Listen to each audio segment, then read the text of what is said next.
My phone buzzed on the kitchen counter.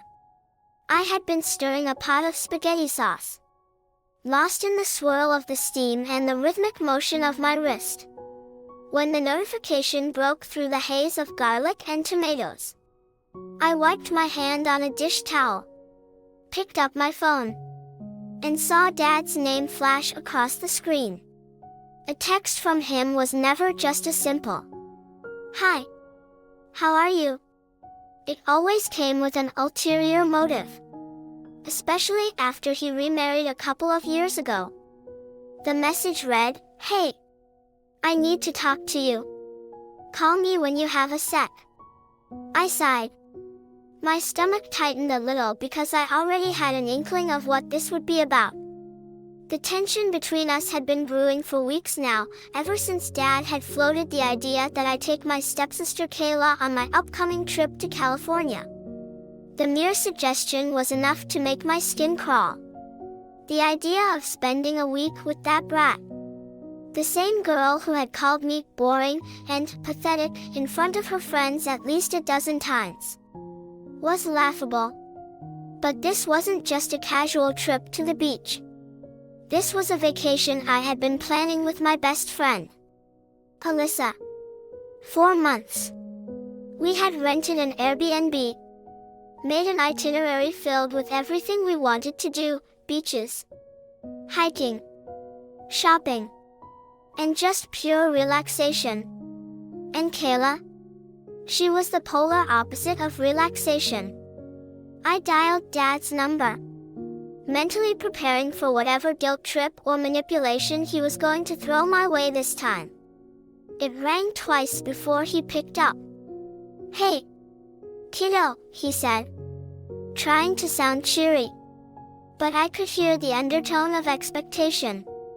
"Hey, Dad," I replied, keeping my voice neutral. "How's everything going?" he asked, easing into the conversation. The small talk was always a prelude to something more. "Good. Just making dinner. What about you?" "Oh, you know. Busy." "Busy," he said. And I could almost picture him leaning back in his chair, fiddling with something on his desk. "Listen. About that trip you've got coming up." There it was. I was thinking it'd be a really nice opportunity for you and Kayla to bond. You know, spend some quality time together. She really looks up to you. You know. I scoffed internally. Looked up to me? Kayla barely spoke to me unless it was to insult me.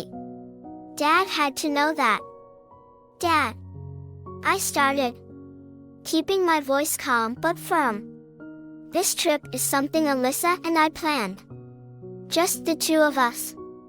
We've been saving up for months. I don't think it's fair to drag Kayla into it last minute." He sighed. That familiar sound of parental disappointment that grated on my nerves. I know. But Kayla doesn't get out much. And your stepmom, well, she's been really stressed with work. It'd be a big help to her if you could take Kayla off her hands for a week." Ah, there it was. It wasn't about bonding or Kayla looking up to me.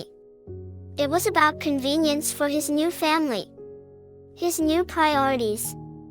"Dad, with all due respect, Kayla is not my responsibility. I'm not her babysitter." There was a brief pause on the other end. "I'm not asking you to babysit her," he said slowly, clearly trying to maintain his patience. "I'm just asking you to consider her feelings. She's been through a lot lately. And so have I." I cut in, my frustration bubbling over. This vacation is something I've worked hard for. It's supposed to be fun, not me playing peacekeeper between her tantrums. Remember last Christmas? She literally threw a fit because she didn't get the right color iPhone case. I don't want to deal with that for an entire week. Dad sighed again. Louder this time. You're making it sound like she's a monster. And she's not. She's just a kid. She's 16. Dad. Not exactly a little kid anymore. I shot back. She's your family now. And sometimes family does things for each other even when it's inconvenient, he said. His voice shifting into that lecturing tone I hated. I'm just asking you to think about it.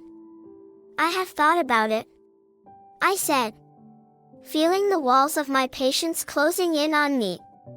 And the answer is no. There was a silence that stretched out uncomfortably. I knew Dad was biting back a retort, probably debating whether to keep pushing or let it go. Fine, he finally said, his voice tight. If that's how you feel, I won't push it. Thanks, I replied. But the relief I felt was overshadowed by the awkwardness that now hung between us. I knew this wasn't over. With Dad. It never was. We said our goodbyes. And I hung up, placing my phone face down on the counter. The sauce bubbled over, and I quickly turned down the heat, focusing on the mundane task of stirring to calm my nerves. But I couldn't shake the uneasy feeling in my stomach. Something told me that Dad wasn't going to let this go so easily. The next morning, the unease from the conversation with Dad still lingered. Alyssa and I met up for coffee. Our usual Saturday ritual. I needed to unload. Let me guess, she said as soon as I walked in, her eyes scanning my face. It's about your dad, isn't it? I groaned and sat down, running my hand through my hair. Yeah. He's pushing me to take Kayla on the trip. Alyssa's eyes widened in disbelief. Wait. Kayla? Your stepsister Kayla? Yep. The one and only. Alyssa leaned back in her chair, crossing her arms. You've got to be kidding me. That girl is a nightmare. I still remember how she threw a drink at me at your birthday party because I didn't compliment her dress enough. I cringed at the memory. Kayla had a knack for making everything about herself. And when she wasn't the center of attention, she found ways to make sure everyone remembered she was there, usually in the form of drama. Exactly, I said. Can you imagine spending an entire week with her? Alyssa shook her head, her face scrunched in disbelief. Why does your dad even think this is a good idea? Because it's convenient for him and his wife. I muttered. He's not thinking about me or how this would ruin our trip. He just wants me to take her off their hands for a while. Alyssa snorted. Wow. Classic dad move. Guilt trip you into doing something you don't want to do. I sighed and took a sip of my coffee. Yeah. I said no, but I'm pretty sure he's going to keep pushing. What are you going to do if he does? Alyssa asked, concern creeping into her voice. I shrugged. I don't know. I'm sticking to my guns. Though, I'm not going to let them ruin this trip. We've worked too hard for this. Good. Alyssa said firmly. You deserve this vacation. Not a babysitting gig. We spent the next hour talking about lighter things, where we'd eat in California, which beaches we'd visit, and whether we'd finally try surfing. But even as we laughed and planned, a small part of me couldn't shake the dread that Dad would find a way to push Kayla onto me. A few days later, that dread materialized into reality. I came home from work to find an envelope sitting on the kitchen counter. My name was written on it in Dad's familiar handwriting. I opened it, already feeling the tension building in my chest. Inside was a letter from Dad, outlining how disappointed he was that I hadn't reconsidered his request. He went on about how Kayla really looked up to me, how I was setting a bad example by not including her, and how I was creating unnecessary division in the family. But the real kicker? At the end of the letter, there was a check for $500, an incentive to take Kayla along. I stared at the check, disbelief swirling in my mind. He was bribing me? I crumpled the letter in my fist, feeling a surge of anger and hurt all at once. It wasn't about bonding, or family, or setting a good example. It was about control. Dad had always had a way of trying to make me feel guilty when things didn't go his way. But this was a new low. I tossed the check onto the counter and grabbed my phone, dialing Dad's number with shaking hands.